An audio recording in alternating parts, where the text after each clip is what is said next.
قرآن مجید میں ہے ان اللہ لا یستحی من الحق، کہ اللہ تعالیٰ حق بات بیان کرنے سے حیا نہیں کرتے۔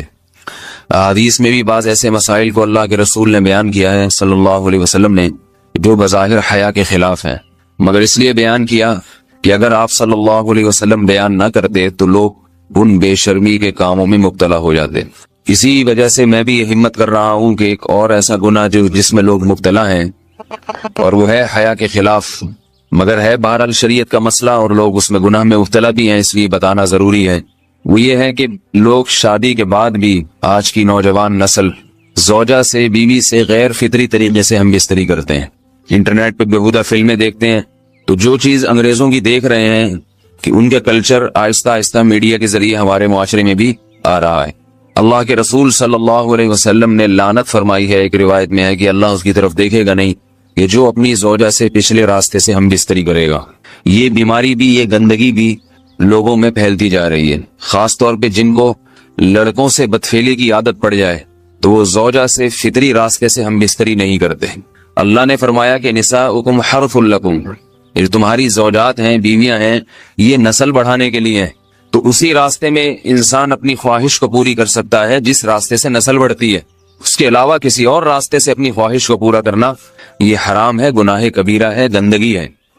ہمارے پاس کیسز آتے ہیں، ایک فاطمن لڑکی کی شادی ہوتی ہے، لڑکا بھی بظاہر بڑا نیک، لیکن کیا ہے، لڑکا چونکہ ٹھرکی ہوتا ہے، شہوت کا درندہ ہوتا ہے، تو وہ یہ نہیں دیکھتا کہ میں اپنی بری خواہش مٹانے کے لیے میں اپنی زوجہ کو غیر فطری طریقے پر مجبور کیسے کر سکتا ہوں، تو مجبور کرتا ہے پھر اپنی بیوی کو۔ اس میں جو عورتیں زیادہ پاک دامن نہیں ہو، نیک نہ ہو، یا ان کو یہ ڈر ہو کہ طلاق ہو گئی تو ہم کہاں جائیں گے، وہ پھر اپنے شوہر کے ساتھ اسی غیر فطری طریقے پر آمادہ ہو جاتی ہیں، اور اس کا عذاب اور اس کا وبال یہ ہوتا ہے کہ کچھ دنوں میں ان کو بھی اسی کی لت پڑ جاتی ہے۔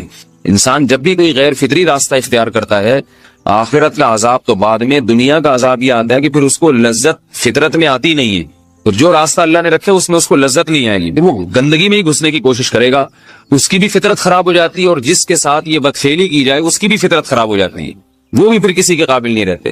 تو اپنے جان پر رحم کرنا چاہیے۔ ہم انسان ہیں، ہم درندے نہیں ہیں، ہم گھوڑے نہیں ہیں، ہم گدھے نہیں ہیں، ہم جانور نہیں ہیں، ہم انگریز نہیں ہیں۔ انگریز نے تو حیا اور شرم کی تمام حدود کو توڑ دیا ہے، وہ تو درندے بن چکے ہیں، ہم تو درندے نہیں ہیں، ہم تو حلال کھاتے ہیں، پاک صاف رہنے کی کوشش کرتے ہیں، تو ہم ان کی جو کلچر دیکھ کے ہم ویسے درندے بننے کی کوشش کیوں کریں؟ تو یہ بہت بڑا وبال ہے، بہت بڑی برائی ہے جو ہمارے معاشرے میں آہستہ آہستہ جڑ پکڑتی جا رہی ہے، اور اس سے بیماریاں بھی پھیلتی ہیں۔ غیر فطری طریقہ ہے، بیماریاں بھی پھیلتی۔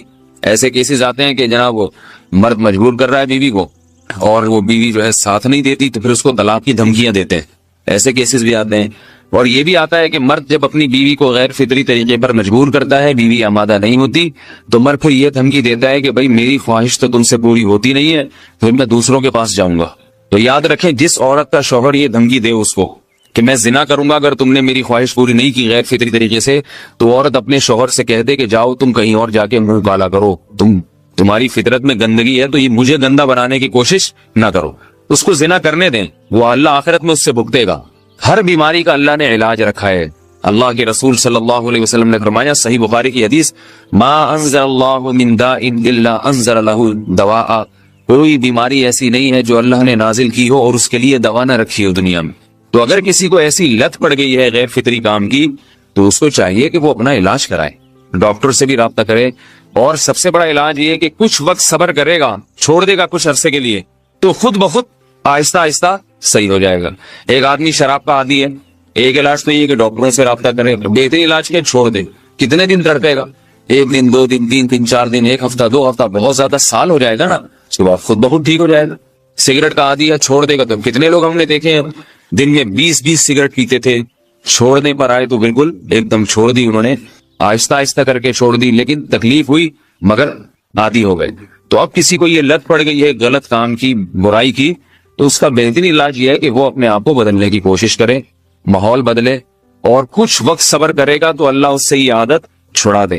نہیں کی، صبر نہیں کیا اس نے، پھر اسی گندگی میں موت واقع ہوگی، پھر آخرت کا عذاب بہت سخت، نسلیں برباد ہو جاتی ہیں اس عمل سے انسان کی۔ تو بات حیا کے خلاف ہے، مگر یہ کہ ایک بزرگ تھے وہ بات فرما رہے تھے تو کسی نے پوچھا کہ حضرت آپ حیا کے خلاف بات کرتے ہیں، تو انہوں نے فرمایا تم بے حیائی کے کام نہیں چھوڑتے، ہم اس چھڑوانے کے لیے بات کریں تو ہم برے ہیں، اور تم کام کرو تو بھی برے نہیں. برائی کا کام کرنے میں برا نہیں بنتا، اور برائی کے خلاف بولنے والا برا بن جاتا ہے کہ دیکھو یہ کیسی باتیں کر رہے ہیں.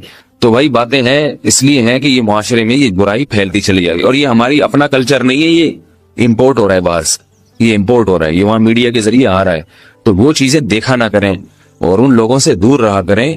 ہمیں تو دین کا داعی ہو کے ان کو ہدایت پر لانا تھا، بجائے ہم ہدایت پہ چل کے دوسروں کو چلانے والے بن کے ان کے راستے پہ ہم نے چلنا شروع کر دیا. اللہ تعالیٰ ہمیں اب دیکھیں ان کے ہاں ایڈز کا مرض پھیل گیا ہے. آپ بتائیے یہ ایڈز کا مرض ہمارا ہے کیا؟ یہ بیماری ہماری ہے یا ان کی ہے؟ ہمارے یہاں بیماریاں ہیں، کھانسی ہے، نزلہ ہے، ٹھیک ہے نا، بلڈ پریشر ہے، شوگر ہے، یہ بیماریاں ہماری ہیں.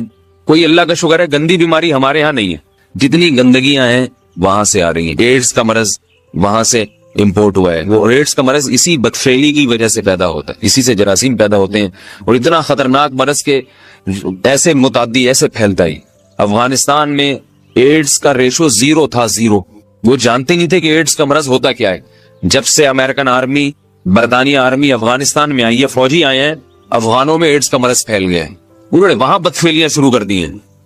تو وہ تو حالانکہ ان کے لیے زنا کتنا سستا ہے نا ان کے لیے زنا، پھر بھی وہ لڑکوں کی طرف مائل ہوتے ہیں. تو اتنی گندگی، ایسا گندا جب انسان بن جائے پھر اللہ اس کے وجود کو برقرار نہیں رکھتے، اور رکھتے ہیں تو پھر آخرت میں سزا دینے کے لیے. اپنے آپ کو ان گندگیوں سے بچانا چاہیے، حلال پہ اکتفا کرنا چاہیے. اللہ تعالیٰ ہمیں حلال پہ قناعت کی توفیق عطا فرمائے اور پاکیزہ لوگوں میں ہمارا شمار فرمائے. اگر شادی شدہ عورت 40 دن میں بھی ایک دفعہ، اچھا بھائی دیکھو یہ حیا کے خلاف مسائل جو ہے نا یہ اس چینل پہ نہ پوچھا کرو. مرد پر لازم ہے کہ کم سے کم 4 مہینے میں بیوی سے ایک دفعہ وہ لازمی ہم بستری کرے.